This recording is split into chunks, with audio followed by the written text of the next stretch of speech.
ನಮಸ್ಕಾರ, ಕೆಎಸ್ಎನ್ ವಾರ್ತೆಗಳಿಗೆ ಸ್ವಾಗತ. ಮೊದಲಿಗೆ ಮುಖ್ಯಾಂಶಗಳು. ಕಾಂಗ್ರೆಸ್ ಜಿಲ್ಲಾ ಸಮಿತಿ ವತಿಯಿಂದ ಕಲೆಕ್ಟರೇಟ್ಗೆ ಮಾರ್ಚ್. ಕೇಂದ್ರ ಗೃಹ ಸಚಿವ ಅಮಿತ್ ಶಾ ರಾಜೀನಾಮೆ ನೀಡಬೇಕೆಂದು ಆಗ್ರಹಿಸಿ. 80ರ ಹರೆಯದ ಮಹಿಳೆಗೆ ಜಲ ಪ್ರಾಧಿಕಾರ ಜಪ್ತಿ ನೋಟಿಸ್ ನೀಡಿದ ಅಮಾನವೀಯ ಘಟನೆ. ಮಂಜೇಶ್ವರ ತಾಲೂಕಿನ ವರ್ಕಾಡಿ ಎಂಬಲ್ಲಿ. ಸಿಪಿಎಂ ಕಾಸರಗೋಡು ಜಿಲ್ಲಾ ಸಮ್ಮೇಳನ ಫೆಬ್ರವರಿ 5ರಿಂದ 7ರವರೆಗೆ. ಕಾನತ್ತೂರು ಶ್ರೀ ನಾಲ್ವರ ದೈವಸ್ಥಾನದ ಕೈಯಾಟ ಮಹೋತ್ಸವ ಡಿಸೆಂಬರ್ 27ರಿಂದ. ಇಂಡೋ-ನೇಪಾಳ ಅಂತಾರಾಷ್ಟ್ರೀಯ ಥ್ರೋಬಾಲ್ ಚಾಂಪಿಯನ್ಶಿಪ್ ವಿಜೇತರಾದ ಕಾಸರಗೋಡಿನ ಎಸ್ ಬಸವರಾಜ್ ಹಾಗೂ ಕೆ ಧನುಷ್. ಕಾಸರಗೋಡು ರೈಲ್ವೆ ಸ್ಟೇಷನ್ನಲ್ಲಿ ನೀಡಲಾಯಿತು ಅದ್ದೂರಿಯ ಸ್ವಾಗತ. ವಾರ್ತೆಗಳು ವಿವರವಾಗಿ. ಕೇಂದ್ರ ಗೃಹ ಸಚಿವ ಅಮಿತ್ ಶಾ ರಾಜೀನಾಮೆ ನೀಡಬೇಕೆಂದು ಆಗ್ರಹಿಸಿ ಕಾಂಗ್ರೆಸ್ ಜಿಲ್ಲಾ ಸಮಿತಿ ವತಿಯಿಂದ ಕಲೆಕ್ಟರೇಟ್ಗೆ ಮಾರ್ಚ್ ನಡೆಸಲಾಯಿತು. ಸಂಸದ ರಾಜಮೋಹನ್ ಉಳಿತಾನ್ ಉದ್ಘಾಟಿಸಿದರು. ഇന്ത്യയുടെ ജനാധിപത്യവും മതേതരത്വവും ഭരണഘടനയും സംരക്ഷിക്കാൻ ഇന്ത്യയുടെ ശില്പിയായ ഡോക്ടർ ബി.ആർ. അംബേദ്കറെ ഇന്ത്യൻ പാർലമെന്റിനകത്ത് അപമാനിച്ച ആഭ്യന്തര വകുപ്പ് മന്ത്രി അമിത് ഷാ രാജിവെക്കണമെന്ന് ആവശ്യപ്പെട്ടുകൊണ്ട് ಕೇಂದ್ರ ಗೃಹ ಸಚಿವ ಅಮಿತ್ ಶಾ ರಾಜೀನಾಮೆ ನೀಡಬೇಕೆಂದು ಆಗ್ರಹಿಸಿ ಕಾಂಗ್ರೆಸ್ ಜಿಲ್ಲಾ ಸಮಿತಿ ವತಿಯಿಂದ ಕಲೆಕ್ಟರೇಟ್ಗೆ ಮಾರ್ಚ್ ನಡೆಸಲಾಯಿತು. ಸಂಸದ ರಾಜಮೋಹನ್ ಉಳಿತಾನ್ ಉದ್ಘಾಟಿಸಿ ಮಾತನಾಡಿದರು. ഭരണഘടനാ ചർച്ചയ്ക്ക് സമാപനം കുറിച്ചുകൊണ്ട് രാജ്യസഭയിൽ അമിത്ഷാ പറഞ്ഞു, കോൺഗ്രസിന്റെ ജോലി നേരം വെളുത്താൽ നാഴികയ്ക്ക് 40 വട്ടം അംബേദ്കർ അംബേദ്കർ അംബേദ്കർ അംബേദ്കർ എന്ന് ഇങ്ങനെ ഉരുവിട്ടുകൊണ്ട് നടക്കുകയാണ്. നിങ്ങളോട് ഞാൻ പറയാം, നിങ്ങൾ ഈ അംബേദ്കറിന്റെ പേര് മാറ്റി ഭഗവാന്റെ പേര് ഉച്ചരിച്ചാൽ 7 പ്രാവശ്യം നിങ്ങൾക്ക് സ്വർഗം കിട്ടും. അതുകൊണ്ട് അംബേദ്കറെ മറന്നേക്ക്. അയാളുടെ നാമധേയം ഉച്ചരിച്ചിട്ട് നിങ്ങൾക്ക് ഒരു ചുക്കും കിട്ടാൻ പോകുന്നില്ല. നിങ്ങൾക്ക് സ്വർഗം വേണോ? അംബേദ്കറിന്റെ പേരിന് പകരം ഭഗവാന്റെ പേര് എത്ര പ്രാവശ്യം അംബേദ്കറിന്റെ പേര് ഉച്ചരിക്കുന്നു അത്രയും പ്രാവശ്യം ഉച്ചരിച്ചാൽ നിങ്ങൾക്ക് സ്വർഗലോകം കിട്ടും എന്ന് പറഞ്ഞ് എന്ന് തുടങ്ങി നമ്മുടെ അംബേദ്കറിനെ അപമാനിക്കുന്ന ചിത്രമാണ് നമ്മൾ കണ്ടത്. ಡಿಸಿಸಿ ಅಧ್ಯಕ್ಷ ಪಿಕೆ ಫೈಜಲ್ ಅಧ್ಯಕ್ಷತೆ ವಹಿಸಿದ್ದರು. ಈ ಸಂದರ್ಭ ಅಮಿತ್ ಶಾ ರಾಜೀನಾಮೆ ನೀಡಬೇಕೆಂದು ಆಗ್ರಹಿಸಿ ರಾಷ್ಟ್ರಪತಿಯವರಿಗೆ ಸಲ್ಲಿಸುವ ಮನವಿ ಪತ್ರವನ್ನು ಜಿಲ್ಲಾಧಿಕಾರಿಯವರಿಗೆ ಹಸ್ತಾಂತರಿಸಲಾಯಿತು. Hakeem Kunil, A Govindan Nair, K Neelakantan, Karimbil Krishnan, Meenakshi Balakrishnan, PV Suresh, M Kunjambu Nair, BP Pradeep Kumar, Dhanya Suresh ಮುಂತಾದವರು ಮಾತನಾಡಿದರು. News bureau Kasaragod. 80ರ ಹರೆಯದ ಮಹಿಳೆಗೆ ಜಲ ಪ್ರಾಧಿಕಾರ ಜಪ್ತಿ ನೋಟಿಸ್ ನೀಡಿದ ಅಮಾನವೀಯ ಘಟನೆ ಮಂಜೇಶ್ವರ ತಾಲೂಕಿನ ವರ್ಕಾಡಿ ಎಂಬಲ್ಲಿ ನಡೆದಿದೆ. ಪೈಪ್ಲೈನ್ ನೀರು ಬಳಸದೇ ಇದ್ದರೂ 17,725 ರೂಪಾಯಿ ಬಿಲ್ ಪಾವತಿಸುವಂತೆ ನೋಟಿಸ್ ಕಳುಹಿಸಿದ್ದು, ಅದರ ಬೆನ್ನಲ್ಲೇ ಜಪ್ತಿ ನೋಟಿಸ್ ಕಳುಹಿಸಲಾಗಿದೆ. ಏಕಾಂಗಿವಾಸವಿರುವ ಯಮುನಾ ಅವರಿಗಾಗಿದೆ ಜಪ್ತಿ ನೋಟಿಸ್ ಕಳುಹಿಸಿರುವುದು. ಕೇರಳ ಜಲ ಪ್ರಾಧಿಕಾರದ ಪೈಪ್ಲೈನ್ ನೀರನ್ನು ಸ್ವಲ್ಪವೂ ಬಳಸದ ಮಂಜೇಶ್ವರ ತಾಲೂಕಿನ ವರ್ಕಾಡಿ ಗ್ರಾಮದಲ್ಲಿ ಏಕಾಂಗಿ ವಾಸವಿರುವ 80ರ ಹರೆಯದ ಮಹಿಳೆ ಯಮುನಾ ಅವರಿಗೆ ಜಪ್ತಿ ನೋಟಿಸ್ ನೀಡಿ ಅಮಾನವೀಯತೆ ಮೆರೆದಿರುವುದು. ಯಮುನಾರಿಗೆ 17,725 ರೂಪಾಯಿ ಪಾವತಿಸಲು ನೋಟಿಸ್ ಕಳುಹಿಸಿದ್ದು ಏತಕ್ಕೆ ಎಂದರಿವಾಗುವ ಮುನ್ನವೇ ಜಪ್ತಿ ನೋಟಿಸ್ ಕಳುಹಿಸಲಾಗಿದೆ. ಜಲ ಪ್ರಾಧಿಕಾರದ ಪೈಪ್ಲೈನ್ ಕನೆಕ್ಷನ್ ಬಳಸಿದವರಾಗಿದ್ದಾರೆ ಯಮುನಾ. ಅಲ್ಲದೆ ಇವರು ಅಧಿಕ ಸಮಯ ತಮ್ಮ ಸಂಬಂಧಿಕರ ಮನೆಯಲ್ಲಿ ವಾಸಿಸುತ್ತಿದ್ದರು. ಕನೆಕ್ಷನ್ ಇದ್ದರೂ ಕೂಡ ಬಹಳ ದಿನಗಳ ಹಿಂದೆ ಪೈಪ್ಲೈನ್ ಕನೆಕ್ಷನ್ ಮುರಿದು ಹೋಗಿತ್ತು. ಉಪಯೋಗಿಸದ ನೀರಿಗೆ ಬಿಲ್. ಅದರ ಬೆನ್ನಲ್ಲೇ ಡೆಪ್ಯೂಟಿ ತಹಶೀಲ್ದಾರ್ ಪ್ರಶಾಂತ್ ತನ್ವಿ ಅವರ ನೇತೃತ್ವದಲ್ಲಿ ಜಪ್ತಿ ನೋಟಿಸ್ ಕಳುಹಿಸಿರುವುದು ಯಮುನಾರನ್ನು ಕಂಗಾಲಾಗಿಸಿದೆ. ಅನ್ಯಾಯದ ಕ್ರಮವಾಗಿದೆ ಯಮುನಾ ಅವರ ವಿರುದ್ಧ ನಡೆದಿರುವುದು ಎಂದು ಜಿಲ್ಲಾ ಪಂಚಾಯತ್ ಸದಸ್ಯೆ കമലാക്ഷി ಹೇಳಿದರು. ഇത് ഞങ്ങളുടെ ഗ്രാമീണ പ്രദേശത്തിൽ ഉള്ളതാണ്. യമുന എന്നവർക്ക് നമ്മുടെ കേരള വാട്ടർ അതോറിറ്റിൻ്റെ വെള്ളത്തിൻ്റെ പൈപ്പ് ലൈൻ കണക്ഷൻ ഉണ്ടായിരുന്നു. പക്ഷേ ഇവർ ഈ വീട്ടിൽ ആരും താമസിക്കുന്നില്ല. ഇവർ ഒറ്റക്കാണ് ഉള്ളത്. ഇവർക്ക് 15,725 രൂപേൻ്റെ ജപ്തി നോട്ടീസാണ് വന്നിരിക്കുന്നത്. അതായത് എല്ലാ ഇവിടെ ഗ്രാമീണ പ്രദേശത്തിൽ ഈ വാട്ടർ അതോറിറ്റിൻ്റെ പൈപ്പ് ലൈന് കണക്ഷൻ കൊടുത്തിട്ടുണ്ട്. എല്ലാവർക്കും നല്ല രീതിയിൽ അധിക എമൗണ്ടാണ് വന്നിരിക്കുന്നത്. ജപ്തി നോട്ടീസാണ് വന്നിരിക്കുന്നത്. ഇതിനെ ഈ ജപ്തി നോട്ടീസിനെ പിൻവലിക്കണമെന്ന് ഞാൻ അഭ്യർത്ഥിക്കുന്നു. ಯಮುನಾ ಮಾತ್ರವಲ್ಲ, ಮಂಜೇಶ್ವರ ತಾಲೂಕು ವ್ಯಾಪ್ತಿಯ 106 ಕುಟುಂಬಗಳು ಜಲ ಪ್ರಾಧಿಕಾರದ ಈ ಎಡವಟ್ಟಿನಿಂದ ಜಪ್ತಿ ಕ್ರಮದ ಭೀತಿಯನ್ನು ಎದುರಿಸುತ್ತಿದೆ. ವರ್ಕಾಡಿ ತಚ್ಚೇರಿಯ ಅಬ್ದುಲ್ ಖಾದರ್ ಅವರಿಗೆ 53,000 ರೂಪಾಯಿ ಬಿಲ್ ಬಂದಿದೆ. எனக்கு 53,000 ലിറ്റർ വന്നി തണ്ണി എടുത്തിട്ടില്ല. ഞങ്ങൾ മീറ്ററിൻ്റെ എലി വന്നത് അത് കാറ്റിക്ക് മീറ്റർ തിരിയുന്നു. കൈബില്ല അതിൽ കെട്ടുന്നതൊക്കെ. പിന്നെ കെട്ടണമെങ്കിൽ പര ഭിത്തിട്ട് കെട്ടണത്തരി. എനിക്ക് ನೀರ್ದು ಬಿಲ್ 23,000 ಬಿಲ್ ಬೈದನು ಎಂಕ ಕಟ್ಟಿ ಸಾಧ್ಯ ಇಜ್ಜಿ ಎಂಗಳು 3 ಜನ ಒಪ್ಪಣೆ ಪೆನ್ಷನ್ ಫಂಡ್ ಬೀಡಿ ಎಡ್ತಾ ಅವಡು ఒక వేళ వాసాదిల్లజ్జి ಕುಡಿಯುವ ನೀರನ್ನು ಬಳಸದೇ ಇರುವ ಕುಟುಂಬಗಳಿಗೂ ಸಾವಿರಾರು ರೂಪಾಯಿ ಮೊತ್ತದ ಬಿಲ್ ಅನ್ನು ಜಲ ಪ್ರಾಧಿಕಾರ ನೀಡಿದ್ದು, ಇದನ್ನು ಪಾವತಿಸಲಾಗದೆ ಬಡ ಕುಟುಂಬಗಳು ಕಂಗಾಲಾಗಿದೆ. ಸಂಬಂಧಪಟ್ಟವರಿಗೆ ಈ ಸಮಸ್ಯೆ ಬಗ್ಗೆ ಹಲವಾರು ಬಾರಿ ಮನವಿ ಮಾಡಿದರೂ ಈ ಸಮಸ್ಯೆಗೆ ಯಾವುದೇ ಪರಿಹಾರ ಈ ತನಕವೂ ದೊರೆತಿಲ್ಲ ಎಂದು ಸ್ಥಳೀಯ ನಿವಾಸಿಗಳು ಹೇಳುತ್ತಾರೆ. ಕುಂಬಳೆ ಉಪವಿಭಾಗೀಯ ಇಲಾಖೆಯ ಅಧೀನದಲ್ಲಿರುವ ಕುಟುಂಬಗಳಿಗೂ ಸಮಾನ ರೀತಿಯ ಅನ್ಯಾಯವಾಗಿದೆ ಎಂಬ ದೂರು ಕೂಡ ಇದೆ. ಸರ್ಕಾರ ಹಾಗೂ ಸಂಬಂಧಪಟ್ಟ ಅಧಿಕಾರಿಗಳು ವಿಷಯದಲ್ಲಿ ಮಧ್ಯಪ್ರವೇಶಿಸಬೇಕು ಎಂದು ಎಡವಟ್ಟಾಗಿ ನೀಡಿದ ಬಿಲ್ಗಳನ್ನು റദ്ദു ಮಾಡಬೇಕೆಂಬ ആഗ്രഹ തീവ്രവാಗಿದೆ. അബ്ദുൽ ഖാദർ അങ്ങനെ യമുന അങ്ങനെ കുറേ ആൾക്കെല്ലാം വേറെ പല വിധത്തിലെല്ലാം 23,000 അങ്ങനെ 17,000 അങ്ങനെ ഇയാൾക്ക് മറ്റേ അബ്ദുൽ ഖാദറിൻ്റെ ആൾക്ക് 53,000 ഇവർക്കെല്ലാം ബില്ല് വന്നിട്ടുണ്ട്.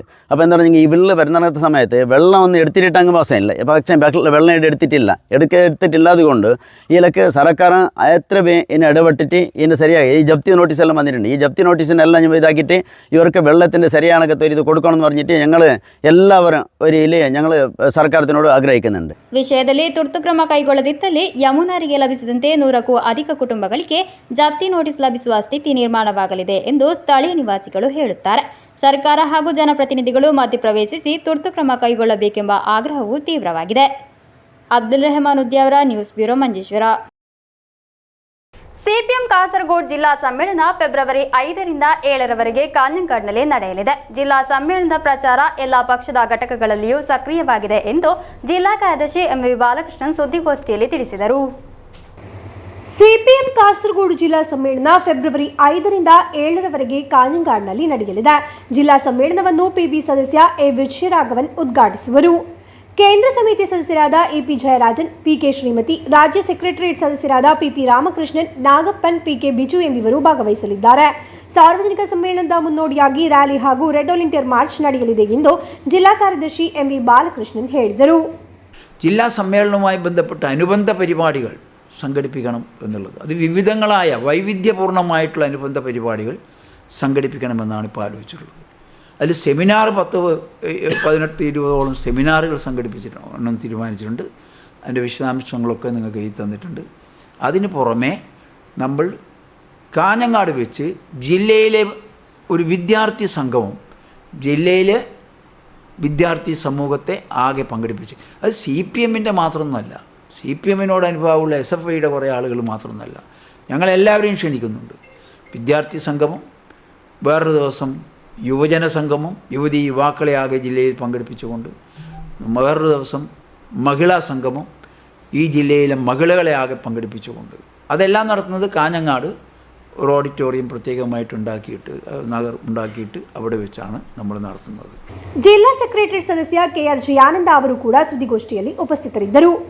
News bureau, Kasaragod. ಕಾನತ್ತೂರು ಶ್ರೀ ನಾಲ್ವರ್ ದೈವಸ್ಥಾನದಲ್ಲಿ ಈ ಬಾರಿಯ ಕಳಿಯಾಟ ಮಹೋತ್ಸವ ಡಿಸೆಂಬರ್ 27ರಿಂದ ಜನವರಿ 1ರವರೆಗೆ ನಡೆಯಲಿದೆ. ಈ ಬಗ್ಗೆ ಪದಾಧಿಕಾರಿಗಳು ಸುದ್ದಿಗೋಷ್ಠಿಯಲ್ಲಿ ಮಾಹಿತಿ ನೀಡಿದರು. ಕಾನತ್ತೂರು ಶ್ರೀ ನಾಲ್ವರ್ ದೈವಸ್ಥಾನದಲ್ಲಿ ಈ ಬಾರಿಯ ಕಳಿಯಾಟ ಮಹೋತ್ಸವ ಡಿಸೆಂಬರ್ 27ರಿಂದ ಜನವರಿ 1ರವರೆಗೆ ನಡೆಯಲಿದೆ. ಶುಕ್ರವಾರ ಸಾಯಂಕಾಲ ಇರಿವಲ್ ಕೇಶವತಂತ್ರಿಯವರ ಕಾರ್ಮಿಕತ್ವದಲ್ಲಿ ಶುದ್ಧಿ ಕಲಶ ಪ್ರಾರ್ಥನೆ ನಡೆಯಲಿದೆ. ವಿವಿಧ ದಿನಗಳಲ್ಲಾಗಿ ವಿವಿಧ ದೈವ ಕೋಲಗಳು ನಡೆಯಲಿವೆ. ಜನವರಿ 2ರಂದು ಬೆಳಗ್ಗೆ ಭಂಡಾರ ನಿರ್ಗಮನದೊಂದಿಗೆ ಕಳಿಯಾಟ ಮಹೋತ್ಸವ ಸಮಾಪನಗೊಳ್ಳಲಿದೆ ಎಂದು ಪದಾಧಿಕಾರಿಗಳು ತಿಳಿಸಿದರು. ആയിരക്കണക്കിന് ഭക്തജനങ്ങൾക്ക് കുടിവെള്ളം, അവർക്കുണ്ടാകുന്ന സൗകര്യം, പാർക്കിംഗ്, എല്ലാവർക്കും ഏതു നേരം പോയാലും അന്നദാനം നൽകുന്ന പന്തൽ, അതെല്ലാം റെഡിയായിട്ടുണ്ട്. എല്ലാം വളരെ വൃത്തിയായിട്ടും ഭംഗിയായിട്ടും നിറവേറ്റാൻ വേണ്ടിയിട്ട് ആ നാട്ടിലെ ജനങ്ങൾ ഇപ്പോൾ ഒരുങ്ങിക്കഴിഞ്ഞു. ആബാലവൃദ്ധം ജനങ്ങളെല്ലാവരും, അത് ഒരു തറവാടിൻ്റെ ഉത്സവമായിട്ടല്ല, ആ നാട്ടിൻ്റെ ജനകീയ ഉത്സവമായിട്ടാണത് ഞങ്ങളിപ്പോൾ നാട്ടിൽ ആഘോഷിക്കുന്നത്. അതിൽ കക്ഷി രാഷ്ട്രീയമോ മത ജാതി ചിന്തകളൊന്നുമില്ലാതെ നാട് ആ ഒരു ഉത്സവത്തിനായിട്ട് ഒരുങ്ങിയിരിക്കുന്നത്. ಸುದ್ದಿಗೋಷ್ಠಿಯಲ್ಲಿ ದೈವಸ್ಥಾನದ ಮ್ಯಾನೇಜಿಂಗ್ ಟ್ರಸ್ಟಿ ಗೋಪಿನಾಥನ್ ನಾಯರ್, ಪ್ರಧಾನ ಕಾರ್ಯದರ್ಶಿ ಬಲರಾಮ ನಾಯರ್, ವೇವಿ ಪ್ರಭಾಕರನ್ ನಾಯರ್ ಮುಂತಾದವರು ಉಪಸ್ಥಿತರಿದ್ದರು. News bureau, Kasaragod. ನೇಪಾಳದಲ್ಲಿ ನಡೆದ ಇಂಡೋ ನೇಪಾಳ್ ಅಂತಾರಾಷ್ಟ್ರೀಯ ಥ್ರೋಬಾಲ್ ಚಾಂಪಿಯನ್ಶಿಪ್ನಲ್ಲಿ ಚಿನ್ನದ ಪದಕ ವಿಜೇತರಾದ ಕಾಸರಗೋಡಿನ ಎಸ್ ಬಸವರಾಜ್ ಹಾಗೂ ಕೆ ಧನುಷ್ ಎಂಬವರಿಗೆ ಕಾಸರಗೋಡು ರೈಲ್ವೆ ಸ್ಟೇಷನ್ನಲ್ಲಿ ಅದ್ದೂರಿಯ ಸ್ವಾಗತ ನೀಡಲಾಯಿತು. ಜಿಲ್ಲಾ ಥ್ರೋಬಾಲ್ ಅಸೋಸಿಯೇಷನ್ ನೇತೃತ್ವದಲ್ಲಾಗಿತ್ತು ಸ್ವಾಗತ ಕಾರ್ಯಕ್ರಮ. ನೇಪಾಳದಲ್ಲಿ ನಡೆದ ಇಂಡೋ ನೇಪಾಳ್ ಅಂತಾರಾಷ್ಟ್ರೀಯ ಥ್ರೋಬಾಲ್ ಚಾಂಪಿಯನ್ಶಿಪ್ನಲ್ಲಿ ಭಾಗವಹಿಸಿ ಚಿನ್ನದ ಪದಕ ಗೆದ್ದ ಕಾಸರಗೋಡಿನ ಎಸ್ ಬಸವರಾಜ್ ಹಾಗೂ ಕೆ ಧನುಷ್ ಎಂಬವರಿಗೆ ಜಿಲ್ಲಾ ಥ್ರೋಬಾಲ್ ಅಸೋಸಿಯೇಷನ್ ನೇತೃತ್ವದಲ್ಲಿ ಕಾಸರಗೋಡು ರೈಲ್ವೆ ಸ್ಟೇಷನ್ನಲ್ಲಿ ಅದ್ದೂರಿಯ ಸ್ವಾಗತ ನೀಡಲಾಯಿತು. ಥ್ರೋಬಾಲ್ ಅಸೋಸಿಯೇಷನ್ ರಾಜ್ಯ ಉಪಾಧ್ಯಕ್ಷ ಜಿಆರ್ ಶಶಿಕಾಂತ್, ಜಿಲ್ಲಾ ಅಧ್ಯಕ್ಷ ಕೆ ಸೂರ್ಯನಾರಾಯಣ ಭಟ್, ಜಿಲ್ಲಾ ಕಾರ್ಯದರ್ಶಿ PH Santosh, Santosh Kumar, Podipalla Shri Bhagavathi arts and sports club ಸದಸ್ಯರು, ಶ್ರೀ ಚೀರಂಬ ಭಗವತಿ ಸೇವಾ ಸಮಿತಿ ಸದಸ್ಯ ಕೆ ರಾಜೇಶ್, ಹರೀಶ್ ಗೋಸಾಡ, ಶಶಿಧರ ತೆಕ್ಕೆಮೂಲೆ, ಪಿ ಜನಾರ್ದನ್ ಎಂಬಿವರು ನೇತೃತ್ವ ವಹಿಸಿದ್ದರು. News bureau Kasaragod. ಕುಂಬಳೆ ಟೌನ್ನ ಹೈಪರ್ ಮಾರ್ಕೆಟ್ ಅನ್ನು ಆಟದ ಮೈದಾನವನ್ನಾಗಿಸಿತು ಕಾಡುಹಂದಿ. ದಾರಿ ತಪ್ಪಿ ಬಂದ ಕಾಡುಹಂದಿ ಸಾಮಗ್ರಿಗಳ ನಡುವೆ ಹಿಂದೆ ಮುಂದೆ ಓಡಾಡಲಾರಂಭಿಸಿತು. ಇದು ಕಾಡಲ್ಲ ಎಂದು ಅರಿವಾದ ನಂತರ ಬಂದ ದಾರಿಯಲ್ಲೇ ಹಿಂತಿರುಗಿ ಹೊರಬರುವ ವಿಡಿಯೋವನ್ನು ಕಾಣಬಹುದು. ಕುಂಬಳೆ ಟೌನ್ನ ರಿಲಯನ್ಸ್ ಸ್ಮಾರ್ಟ್ ಪಾಯಿಂಟ್ ಹೈಪರ್ ಮಾರ್ಕೆಟ್ಗೆ ಮಂಗಳವಾರ ರಾತ್ರಿ 9 ಗಂಟೆ ಸುಮಾರಿಗೆ ತೆರೆದಿದ್ದ ಕಿಟಕಿ ಬಾಗಿಲಿನ ಮೂಲಕ ಅನಿರೀಕ್ಷಿತವಾಗಿ ಕಾಡುಹಂದಿ ಒಳಗೆ ನುಗ್ಗಿದೆ. ನಂತರ ಹಂದಿ ಸಾಮಗ್ರಿಗಳ ನಡುವೆ ಓಡಾಡಲಾರಂಭಿಸಿತು. ಕೊನೆಗೆ ಬಂದ ದಾರಿಯಲ್ಲೇ ಹೊರಹೋಗಿದೆ. ಈ ಸಮಯದಲ್ಲಿ ಹೈಪರ್ ಮಾರ್ಕೆಟ್ನಲ್ಲಿ ಅಧಿಕ ಜನರು ಇರಲಿಲ್ಲ. ಆದ್ದರಿಂದ ದೊಡ್ಡ ಅವಘಡವಾಗಿದೆ ತಪ್ಪಿರುವುದು. ಕಾಡುಹಂದಿಯ ಪರಾಕ್ರಮವನ್ನು ನೋಡುತ್ತಿದ್ದ ಒಬ್ಬ ವ್ಯಕ್ತಿ ಈ ದೃಶ್ಯಗಳನ್ನು ತಮ್ಮ ಮೊಬೈಲ್ ಕ್ಯಾಮೆರಾದಲ್ಲಿ ಸೆರೆ ಹಿಡಿದಿದ್ದಾರೆ. ಈ ದೃಶ್ಯಗಳು ಈಗ ಸಾಮಾಜಿಕ ಜಾಲತಾಣಗಳಲ್ಲಿ ವೈರಲ್ ಆಗಿದೆ. ಕುಂಬಳೆಯಲ್ಲಿಯೂ ಪರಿಸರ ಪ್ರದೇಶಗಳಲ್ಲಿಯೂ ಕಾಡುಹಂದಿಗಳ ಹಾವಳಿ ಹೆಚ್ಚುತ್ತಿರುವುದರ ನಡುವೆ ಕಾಡುಹಂದಿ ಸೂಪರ್ ಮಾರ್ಕೆಟ್ಗೆ ನುಗ್ಗಿರುವ ಘಟನೆ ನಡೆದಿರುವುದು. ಹಲವು ತಿಂಗಳುಗಳ ಹಿಂದೆ ಕೋಡಿಯಮ್ಮದಿಂದ ಹೋಗಿದ್ದ ಹಂದಿ ಗುಂಪುಗಳು ವಾಪಸ್ಸು ಬಂದಿರುವುದು ಎಂದು ಹೇಳಲಾಗುತ್ತಿದೆ. ಮಂಜೇಶ್ವರ ಶಾಸಕ ಎಕೆಎಂ ಅಶ್ರಫ್ ಈ ವಿಷಯವನ್ನು ವಿಧಾನಸಭೆಯಲ್ಲಿ ಪ್ರಸ್ತಾಪಿಸುವುದಾಗಿಯೂ ಅರಣ್ಯ ಸಚಿವರ ಭಾಗದಿಂದ ಕ್ರಮ ಕೈಗೊಳ್ಳುವುದಾಗಿಯೂ ಭರವಸೆ ಲಭಿಸಿತ್ತು. News bureau Kasaragod. Kasaragod City Gold ಶೋರೂಮ್ನಲ್ಲಿ ಹೋಪ್ ಡೈಮಂಡ್ ಎಕ್ಸಿಬಿಷನ್ಗೆ ಚಾಲನೆ ದೊರಕಿತು. ಡಿಸೆಂಬರ್ 24ರಿಂದ ಜನವರಿ 4ರವರೆಗೆ ನಡೆಯಲಿರುವ ಎಕ್ಸಿಬಿಷನ್ನಲ್ಲಿ ಗ್ರಾಹಕರಿಗಾಗಿ ಹಲವಾರು ಆಫರ್ಗಳನ್ನು ಸಿದ್ಧಪಡಿಸಲಾಗಿದೆ. ಸಿಟಿಗೋಲ್ಡ್ ಗ್ರೂಪ್ನ 25ನೇ ವಾರ್ಷಿಕೋತ್ಸವಕ್ಕೆ ಸಂಬಂಧಿಸಿ ವೈವಿಧ್ಯಮಯ ಆಭರಣಗಳ ವ್ಯಾಪಕ ಸಂಗ್ರಹದೊಂದಿಗೆ ಹೋಪ್ ಡೈಮಂಡ್ ಎಕ್ಸಿಬಿಷನ್ ಸಿಟಿಗೋಲ್ಡ್ ಕಾಸರಗೋಡು ಶೋರೂಮ್ನಲ್ಲಿ ಆರಂಭಗೊಂಡಿತು. ಜನವರಿ 4ರವರೆಗೆ ನಡೆಯಲಿರುವ ಎಕ್ಸಿಬಿಷನ್ನಲ್ಲಿ ಹಲವಾರು ಆಫರ್ಗಳನ್ನು ಗ್ರಾಹಕರಿಗಾಗಿ ಸಿಟಿಗೋಲ್ಡ್ ಸಿದ್ಧಪಡಿಸಿದೆ. ಎಕ್ಸಿಬಿಷನ್ನ ಉದ್ಘಾಟನೆಯನ್ನು ಅದ್ದೂರಿಯ ಕಾರ್ಯಕ್ರಮದಲ್ಲಿ ನೀಲೋಫರ್ ಗ್ಲಾಂಬೈ ಹೆನ್ನಾ ನೆರವೇರಿಸಿದರು. ನಂತರ ಎಕ್ಸಿಬಿಷನ್ನ ಮೊದಲ ಸೇಲನ್ನು ನೀಲೋಫರ್ ಹಾಗೂ ಎರಡನೇ ಸೇಲನ್ನು ಹಸೀನಾ ರಹೀಂ ಸ್ವೀಕರಿಸಿದರು. City Gold group chairman Kareem Koliyat, City Gold group MD Irshad Koliyat, branch manager Tamjeer, AGM Ajmal, sales manager Krishnan ಮುಂತಾದವರು ಉಪಸ್ಥಿತರಿದ್ದರು. News bureau Kasaragod. ಮಾಲಿನ್ಯ ಮುಕ್ತ ನವಕೇರಳದ ಭಾಗವಾಗಿ ಕೇರಳ ಎನ್ಜಿಒ ಯೂನಿಯನ್ ಕಾಸರಗೋಡು ಜಿಲ್ಲಾ ಸಮಿತಿಯ ನೇತೃತ್ವದಲ್ಲಿ ಮುಳಿಯಾರ್ ಸಿಎಚ್ಸಿಯಲ್ಲಿ ಸಿದ್ಧಪಡಿಸಿದ ಹಸಿರು ಅಂಗಳವನ್ನು ಉದ್ಘಾಟಿಸಲಾಯಿತು. ಶಾಸಕ ಸಿಎಚ್ ಕುಂಜಂಬು ಉದ್ಘಾಟಿಸಿದರು. ಮಾಲಿನ್ಯ ಮುಕ್ತ ನವಕೇರಳದ ಭಾಗವಾಗಿ ಕೇರಳ ಎನ್ಜಿಒ ಯೂನಿಯನ್ ಕಾಸರಗೋಡು ಜಿಲ್ಲಾ ಸಮಿತಿಯ ನೇತೃತ್ವದಲ್ಲಿ ಮುಳಿಯಾರ್ ಸಿಎಚ್ಸಿಯಲ್ಲಿ ಸಿದ್ಧಪಡಿಸಿದ ಹಸಿರು ಅಂಗಳವನ್ನು ಉದ್ಘಾಟಿಸಲಾಯಿತು. ಶಾಸಕ ಸಿಎಚ್ കുഞ്ഞമ്പു ഉദ്ഘാಟಿಸಿದರು. നമ്മൾ ഏതെല്ലാം ജീവകാരുണ്യ പ്രവർത്തനങ്ങളിൽ ഇടപെടാൻ കഴിയുമോ അതിലെല്ലാം നമ്മൾ ജീവകാരുണ്യ പ്രവർത്തനങ്ങളിലേക്ക് ഇറങ്ങേണ്ടതുണ്ട്. എൻജിഒ ഞങ്ങളുടെ തീരുമാനമെടുത്തു നമ്മൾ തന്നെ നമ്മുടെ പ്രവർത്തന ഫണ്ടിൽ നിന്ന് നമ്മൾ അംഗങ്ങളിൽ നിന്ന് ശേഖരിക്കുന്ന പണമെല്ലാം ഉപയോഗിച്ചുകൊണ്ട് ചിലയിടങ്ങൾ നമ്മൾ നന്നാക്കണം. എൻജിഒ യൂണിയൻ ചെയ്തത് ഒരു മാതൃകാപരമായ പ്രവർത്തനമാണ്. ഇതെല്ലാവരും മുമ്പിൽ വരുന്നില്ല. ഇത് എല്ലാവരും ഈ രംഗത്തേക്കും കടന്നു വരണം. സംഘടനകൾ, വ്യക്തികൾ, സമൂഹം ആകെ രംഗത്ത് വരുമ്പോൾ നമുക്ക് പിന്നെ ഈ ഇങ്ങനെ ചെയ്യുന്നവരെ നമ്മൾ അവരെ പിടിച്ച് പേടിപ്പിക്കലും ചീത്ത പറയലൊന്നും അല്ല വരുവാണ്. അവർക്കൊരു ബോധം, എല്ലാ വീട്ടുകാരും ഇങ്ങനെ ചെയ്യാൻ പാടില്ല എന്ന പൊതുബോധത്തിലേക്ക് സമൂഹം എത്തണം.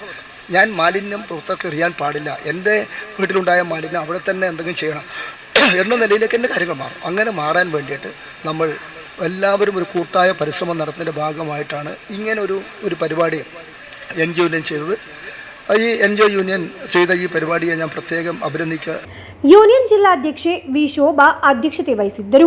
ಯೂನಿಯನ್ ರಾಜ್ಯಾಧ್ಯಕ್ಷ ಎಂವಿ ಶಶಿಧರನ್, ಕಾರಡ್ಕ ಬ್ಲಾಕ್ ಪಂಚಾಯತ್ ಅಧ್ಯಕ್ಷ ಸಿಜಿ ಮ್ಯಾಥ್ಯೂ, ಮುಳಿಯಾರ್ ಗ್ರಾಮ ಪಂಚಾಯತ್ ಅಧ್ಯಕ್ಷೆ Mini PV, Muliyar CSC medical officer doctor Shameema Tanveer, union ರಾಜ್ಯ ಸಮಿತಿ ಸದಸ್ಯ ಕೆ ಭಾನುಪ್ರಕಾಶ್ ಎಂಬಿವರು ಮಾತನಾಡಿದರು. ಯೂನಿಯನ್ ಜಿಲ್ಲಾ ಕಾರ್ಯದರ್ಶಿ ಟಿ ದಾಮೋದರನ್ ಸ್ವಾಗತಿಸಿ ಜಿಲ್ಲಾ ಕೋಶಾಧಿಕಾರಿ ಎಂ ಜಿತೇಶ್ ಧನ್ಯವಾದವಿತ್ತರು. News bureau Kasaragod. ವೈವಿಧ್ಯಮಯ ದೃಶ್ಯಗಳೊಂದಿಗೆ ಪಳ್ಳಿಕರದಲ್ಲಿ ಕಾಂಜಂಗಾಡ್ ಬ್ಲಾಕ್ ಪಂಚಾಯತ್ನ ಆಗ್ರೋ ಕಾರ್ನಿವಲ್ ಆರಂಭವಾಯಿತು. ಸ್ಪೀಕರ್ ಎಎನ್ ಶಂಶೀರ್ ಉದ್ಘಾಟಿಸಿದರು. ಕರಾವಳಿಯ ದೃಶ್ಯಗಳನ್ನು ಆಸ್ವಾದಿಸುತ್ತಾ ಕೃಷಿ ವೈವಿಧ್ಯತೆಯ ಬಗ್ಗೆ ತಿಳಿದುಕೊಳ್ಳುತ್ತಾ ರಜಾಕಾಲವನ್ನು ಮನೋಹರವಾಗಿಸಲು ಕಾಂಜಂಗಾಡ್ ಬ್ಲಾಕ್ ಪಂಚಾಯತ್ ಪಳ್ಳಿಕರದಲ್ಲಿ ಸಿದ್ಧಪಡಿಸಿದ ಬೇಕಲ್ ಆಗ್ರೋ ಕಾರ್ನಿವಲ್ಗೆ ಚಾಲನೆ ದೊರಕಿತು. ಪ್ರವಾಸಿಗರಿಗೂ ಊರವರಿಗೂ ಸುಂದರ ದೃಶ್ಯಗಳನ್ನು ನೀಡುವುದಾಗಿದೆ ಆಗ್ರೋ ಕಾರ್ನಿವಲ್. ಜಿಲ್ಲಾ ಪಂಚಾಯತ್, ಜಿಲ್ಲಾ ಕೈಗಾರಿಕಾ ಕೇಂದ್ರ, ಕುಟುಂಬ ಶ್ರೀ ಮಿಷನ್ ಎಂಬಿಯುಗಳ ಸಹಕಾರದೊಂದಿಗೆ ಪಳ್ಳಿಕರ ಪೆಟ್ರೋಲ್ ಪಂಪ್ನ ಮುಂಭಾಗದ ಮೈದಾನದಲ್ಲಿ 31ರವರೆಗೆ ಕಾರ್ನಿವಲ್ ಸಿದ್ಧಪಡಿಸಲಾಗಿದೆ. ಸಾಂಪ್ರದಾಯಿಕ ಉತ್ಪನ್ನಗಳು, ಹೆಚ್ಚು ಇಳುವರಿ ನೀಡುವ ಬೀಜಗಳು, ಗಿಡಗಳು ಮುಂತಾದವುಗಳ ಪ್ರದರ್ಶನ ಹಾಗೂ ಮಾರಾಟವೂ ಇದೆ. ಮಲಬಾರ್ನ ಅತಿ ದೊಡ್ಡ ಪುಷ್ಪೋತ್ಸವವೂ ಇದೆ. 10 ದಿನಗಳ ಕಾಲ ಸಾಯಂಕಾಲ ಕಲಾ ಸಾಂಸ್ಕೃತಿಕ ಕಾರ್ಯಕ್ರಮಗಳು ನಡೆಯಲಿದೆ. ಕಾರ್ನಿವಲ್ ಅನ್ನು ಸ್ಪೀಕರ್ ಎನ್ ಶಂಶೀರ್ ಉದ್ಘಾಟಿಸಿದರು. കാർഷിക മേഖലയെ മാറ്റി നിർത്തിക്കൊണ്ടൊരു ചരിത്രം നമുക്കില്ല. കാർഷിക മേഖല വളരെ ഗൗരവമുള്ള വിഷയം തന്നെയാണ്. ആ മേഖലയെ പരിചയപ്പെടുത്തണം. പുതുതലമുറക്ക് വലിയ താല്പര്യമൊന്നുമില്ല, അത് വേറെ വിഷയം. എന്നാൽ പുതുതലമുറയോട് ഇങ്ങനെ കുറേ സാധനങ്ങളുണ്ട്. നിങ്ങൾ ആ ഫസ്റ്റ് ഹാളിലേക്ക് കയറുമ്പോൾ കൃഷിയുടെ ഡിപ്പാർട്ട്മെന്റ് കൃഷിയെ പാർക്ക് ചെയ്ത് കൃഷി ഒരു പ്രത്യേക കമ്പാർട്ട്മെന്റ് ആക്കിയിട്ടാണ് കൃഷിയെ കുറിച്ചോട്ട് അവിടെ നിങ്ങൾ ചേരുമ്പോൾ പല കൃഷിക്കാവശ്യമായി ഉപയോഗിച്ച പല മെറ്റീരിയൽസും പല ഉൽപ്പന്നങ്ങളും അവിടെ കാണാൻ പറ്റും. യഥാർത്ഥത്തിൽ മണികണ്ഠൻ, ഡിസ്ട്രിക്ട് കളക്ടർ ഇമ്പശേഖർ, ഒപ്പം MLAയും ഡിസ്ട്രിക്ട് എഡ്യൂക്കേഷൻ ഡിപ്പാർട്ട്മെന്റ് ഇപ്പോൾ സ്കൂൾ ലീവാണ്. സ്കൂൾ കുട്ടികളെ കൊണ്ട് എത്തിക്കണമായിരുന്നു. ഇനിയും സമയത്ത് ഇനിയും വിചാരിച്ചാൽ കളക്ടർ ഒരു സ്റ്റാൻഡിംഗ് ഇൻസ്ട്രക്ഷൻ കൊടുത്താൽ ഈ ബ്ലോക്ക് പഞ്ചായത്ത് പരിധിയിലെ ഹയർ സെക്കൻഡറി ഹൈസ്കൂൾ കുട്ടികളെ 500 രൂപ മേടിച്ചാൽ മുതൽ അവർ നിൽക്കൂല. ഒരു നോമിനൽ റേറ്റിൽ ഇവരെ കയറി, അതിന്റെ സൗജന്യം കുഴപ്പമില്ല. അവർ കാണണം ഈ കാർഷിക എക്സിബിഷൻ. ಶಾಸಕ CH ಕುಂಜಂಬು ಅಧ್ಯಕ್ಷತೆ ವಹಿಸಿದ್ದರು. ಜಿಲ್ಲಾಧಿಕಾರಿ ಕೆ ಇಂಬಾಶೇಖರ್, ಮಾಜಿ ಶಾಸಕ KV ಕುಂಜಿರಾಮನ್ ಮುಂತಾದವರು ಮಾತನಾಡಿದರು. ಬ್ಲಾಕ್ ಪಂಚಾಯತ್ ಅಧ್ಯಕ್ಷ ಕೆ ಮಣಿಕಂಠನ್ ಸ್ವಾಗತಿಸಿ ಬ್ಲಾಕ್ ಪಂಚಾಯತ್ ಕೃಷಿ ಅಸಿಸ್ಟೆಂಟ್ ಡೈರೆಕ್ಟರ್ ಕೆ ಬಿಂದು ಧನ್ಯವಾದವಿತ್ತರು. News bureau Kasaragod. ಮಂಜೇಶ್ವರ ಶಾಸಕರ ನಿಧಿಯಿಂದ ವರ್ಕಾಡಿ ಗ್ರಾಮ ಪಂಚಾಯತ್ ವ್ಯಾಪ್ತಿಯಲ್ಲಿ ನಿರ್ಮಿಸಿದ 3 ರಸ್ತೆಗಳ ಲೋಕಾರ್ಪಣೆ ನಡೆಯಿತು. ಶಾಸಕ AKM ಅಶ್ರಫ್ ಲೋಕಾರ್ಪಣೆಗೊಳಿಸಿದರು. ಮಂಜೇಶ್ವರ ವಿಧಾನಸಭಾ ಕ್ಷೇತ್ರದ ವರ್ಕಾಡಿ ಗ್ರಾಮ ಪಂಚಾಯತ್ ವ್ಯಾಪ್ತಿಗಳಲ್ಲಿ ನಿರ್ಮಿಸಲಾದ 3 ರಸ್ತೆಗಳ ಉದ್ಘಾಟನೆಯನ್ನು ಮಂಜೇಶ್ವರ ಶಾಸಕ AKM ಅಶ್ರಫ್ ನೆರವೇರಿಸಿದರು. 5 ಲಕ್ಷ ರೂಪಾಯಿ ವೆಚ್ಚದಲ್ಲಿ ನಿರ್ಮಿಸಲಾದ ಕೊಡ್ಲಮುಗುರು ದೇವಸ ರಸ್ತೆ, 15 ಲಕ್ಷ ರೂಪಾಯಿ ವೆಚ್ಚದಲ್ಲಿ ನಿರ್ಮಿಸಲಾದ ಬಚಲಕರಿ ಪೊಯ್ಯ ರಸ್ತೆ ಹಾಗೂ 5 ಲಕ್ಷ ರೂಪಾಯಿ ವೆಚ್ಚದಲ್ಲಿ ನಿರ್ಮಿಸಲಾದ ತೌಡುಗೋಳಿ ಆಲಪೆ ರಸ್ತೆ ಎಂಬುವುಗಳನ್ನಾಗಿದೆ ಶಾಸಕ AKM ಅಶ್ರಫ್ ನಾಡಿಗೆ ಸಮರ್ಪಿಸಿರುವುದು. ಶಾಸಕರ ನಿಧಿಯನ್ನು ಉಪಯೋಗಿಸಿಯಾಗಿದೆ ಈ ರಸ್ತೆಗಳನ್ನು ನಿರ್ಮಾಣ ಮಾಡಿರುವುದು. ಕ್ಷೇತ್ರದ ನಿವಾಸಿಗಳಿಗೆ ಸುಗಮ ಪ್ರಯಾಣವನ್ನು ಒದಗಿಸುವ ಉದ್ದೇಶವನ್ನು ಹೊಂದಿದ್ದು ಸ್ಥಳೀಯ ಅಭಿವೃದ್ಧಿಯ ದಿಕ್ಕಿನಲ್ಲೇ ಮಹತ್ವದ ಹೆಜ್ಜೆಯನ್ನು ಎತ್ತಿ ತೋರಿಸುವ ಯೋಜನೆ ಇದಾಗಿದೆ ಎಂದು ಶಾಸಕರು ಹೇಳಿದರು. ಮುಂಬರುವ ವರ್ಷಗಳಲ್ಲಿ ಕ್ಷೇತ್ರದಾದ್ಯಂತ ಜನರಿಗೆ ಅನುಕೂಲಕರವಾಗುವ ರೀತಿಯಲ್ಲಿ ಇನ್ನಷ್ಟು ರಸ್ತೆಗಳನ್ನು ಅಭಿವೃದ್ಧಿಗೊಳಿಸಲು ಮುಂಗಡ ನೀಡುವುದಾಗಿಯೂ ಮಂಜೇಶ್ವರ ಕ್ಷೇತ್ರದಲ್ಲಿ ಉದ್ಯೋಗಸ್ಥರ ಅಭಾವವು ಇನ್ನಿತರ ಸೇವೆಗಳಿಗೆ ಪ್ರತಿಕೂಲವಾಗಿ ಬಾಧಿಸುತ್ತದೆ ಎಂದು ಹೇಳಿದರು. ಮುಂದಿನ ತಿಂಗಳಲ್ಲಿ ನಡೆಯುವ ವಿಧಾನಸಭಾ ಅಧಿವೇಶನದಲ್ಲಿ ಈ ಬಗ್ಗೆ ಧ್ವನಿ ಎತ್ತುವುದಾಗಿಯೂ ಶಾಸಕರು ಭರವಸೆ ನೀಡಿದರು. ಗ್ರಾಮ ಪಂಚಾಯತ್ ಅಧ್ಯಕ್ಷೆ ಭಾರತಿ, ಪಂಚಾಯತ್ ಸ್ಥಾಯಿ ಸಮಿತಿ ಚೇರ್ಪರ್ಸನ್ ಮಮತಾ ಶೇಖರ್, ಪಂಚಾಯತ್ ಸದಸ್ಯರುಗಳಾದ ಅಬ್ದುಲ್ ಮಜೀದ್ BA, ಉಮ್ಮರ್, ಪದ್ಮಾವತಿ, ಗ್ರಾಮ ಪಂಚಾಯತ್ ಮಾಜಿ ಅಧ್ಯಕ್ಷರಾದ PB ಅಬೂಬಕರ್ ಪಾತೂರು, ಮಾಜಿ ಸದಸ್ಯರಾದ ಮೊಹಮ್ಮದ್ ಮಜಲ್, ನಿಕೋಲಸ್ ಮೊಂತೆರೋ, ಹಸೈನಾರ್ ದೇವಸ ಮುಂತಾದವರು ಭಾಗವಹಿಸಿದ್ದರು. ಈ ಸಂದರ್ಭ ಗ್ರಾಮಸ್ಥರು ಶಾಸಕರನ್ನು ಶಾಲು ಹೊದಿಸಿ ಸನ್ಮಾನಿಸಿದರು. Abdul Rahman Udyavar, news bureau, Manjeshwar. ಕಾಸರಗೋಡು ಮರುತ್ತುವರ್ ಸಮುದಾಯ ಸಂರಕ್ಷಣಾ ಸಮಿತಿ ವತಿಯಿಂದ ಉತ್ತರ ವಲಯ ಕುಟುಂಬ ಸಂಗಮ ಹಾಗೂ ಅಭಿನಂದನಾ ಕಾರ್ಯಕ್ರಮ ಆಯೋಜಿಸಲಾಯಿತು. ಶಾಸಕ NA ನಿಲ್ಕುಂದ್ ಉದ್ಘಾಟಿಸಿದರು. ಕಾಸರಗೋಡು ಮರುತ್ತುವರ್ ಸಮುದಾಯ ಸಂರಕ್ಷಣಾ ಸಮಿತಿ ವತಿಯಿಂದ ಉತ್ತರ ವಲಯ ಕುಟುಂಬ ಸಂಗಮ ಹಾಗೂ ಅಭಿನಂದನಾ ಕಾರ್ಯಕ್ರಮ ಆಯೋಜಿಸಲಾಯಿತು. ಕಾಸರಗೋಡು ಲಲಿತ ಕಲಾ ಸದನ್ ಹಾಲ್ನಲ್ಲಿ ನಡೆದ ಕಾರ್ಯಕ್ರಮವನ್ನು ಶಾಸಕ NA ನಿಲ್ಕುಂದ್ ಉದ್ಘಾಟಿಸಿದರು.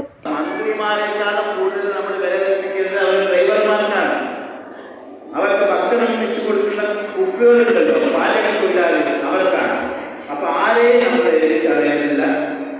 നിങ്ങൾ ഞാൻ ഒന്നുകൂടി പറയാൻ ആഗ്രഹിക്കുന്നു, ഈ രാജ്യം നമ്മുടെ ഇന്ത്യ രാജ്യം എന്ന് പറയുന്നത് നിങ്ങൾക്ക് എല്ലാവർക്കും നമുക്ക് നല്ലൊരു ഭരണഘടനയാണ്. ആ ഭരണഘടന ആരാണ് ഉണ്ടാക്കിയത്? അംബേദ്കർ. അത് ഈ സമുദായത്തിൽപ്പെട്ട ആളാണെന്ന് ഞാൻ നിങ്ങളോട് പറഞ്ഞതിനാണ് ആവശ്യം. ഏറ്റവും പിന്നോക്കം നിൽക്കുന്ന ഒരു സമുദായത്തിൻ്റെ ശക്തനായ നേതാവായിരുന്നു അംബേദ്കർ. ആ അംബേദ്കറാണ് നമ്മുടെ ഭരണഘടന ഉണ്ടാക്കിയത്. ಸಂಘಟಕ ಸಮಿತಿ ಚೇರ್ಮನ್ ಆರ್ ನಟರಾಜನ್ ಅಧ್ಯಕ್ಷತೆ ವಹಿಸಿದ್ದರು. ಜಿಲ್ಲಾ ಕಾರ್ಯದರ್ಶಿ ಕೆ ಗೋಪಿ ಪ್ರಾಸ್ತಾವಿಕ ಮಾತನಾಡಿದರು. Snehalaya charitable trust director father Eeshodas ಮುಖ್ಯ ಅತಿಥಿಯಾಗಿ ಭಾಗವಹಿಸಿದ್ದರು. ಜಿಲ್ಲಾ ಕೋಶಾಧಿಕಾರಿ ಆರ್ ರಮೇಶನ್, ಜಿಲ್ಲಾಧ್ಯಕ್ಷ N Sethu, R Veeramani, M Gopi, ಜಿಲ್ಲಾ ಜೊತೆ ಕಾರ್ಯದರ್ಶಿಗಳಾದ M Ananda Payyanur, N Veerakottappara, NR Krishnan, K Rajan ಮುಂತಾದವರು ಮಾತನಾಡಿದರು. ಈ ಸಂದರ್ಭ ವಿವಿಧ ಪರೀಕ್ಷೆಗಳಲ್ಲಿ ಉನ್ನತ ಅಂಕ ಗಳಿಸಿದ ವಿದ್ಯಾರ್ಥಿಗಳನ್ನು ಸನ್ಮಾನಿಸಲಾಯಿತು. ಎ ಈಶ್ವರಿ ಸ್ವಾಗತಿಸಿ ಮಣಿ ಆಲಂಪಾಡಿ ಧನ್ಯವಾದವಿತ್ತರು. ನಂತರ ಕಲಾ ಕಾರ್ಯಕ್ರಮಗಳು ನಡೆಯಿತು. News bureau, Kasaragod.